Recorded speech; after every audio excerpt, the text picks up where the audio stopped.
મહિપતસિંહ માટે બે શબ્દો નહીં, દિલથી સલામ। આ કળિયુગની અંદર જ્યારે પોતાના દીકરાઓ તેમના મા બાપને સાચવવામાં પીછેહટ કરે છે, ત્યારે એ મા બાપને સાચવવા રાખવા, એમનું ભરણ પોષણ કરવું, તો આ એક મહિપતસિંહ બાપુ એક ભગવાનનું રૂપ કહી શકાય।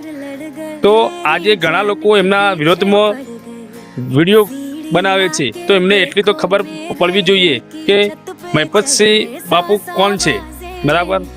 મહિપતસિંહ બાપુને મિત્રો જેવા માણસોને સાચવવા ખૂબ જરૂરી છે, કેમ કે આ દેશની અંદર ઘણા બધા મા બાપ વગરના પણ બાળકો છે, અનાથ બાળકો છે, તેમને એક પ્લેટફોર્મ પૂરું પાડ્યું છે, તેમને ભણાવવાનું, ગણાવવાનું, એમને ખવડાવવાનું, પીવડાવવાનું, બરાબર। તો આ એક મહિપતસિંહ બાપુ જેવા માણસ કરી શકે। અત્યારે મિત્રો કોઈને ટાઈમ છે નહીં, સેવા તો કરવી છે ઘણાને, પણ કોઈને ટાઈમ હોતો નથી, બરાબર। પણ મહિપતસિંહ બાપુએ જે કાર્ય કર્યું છે, એક ઉમદા કાર્ય કર્યું છે, અને તે અનાથ બાળકોને ભણાવવાનો ખર્ચો હોય બધું જ કરી રહ્યા છે, બરાબર।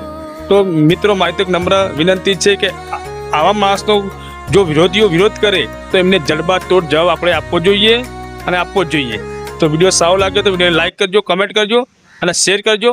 જય માતાજી।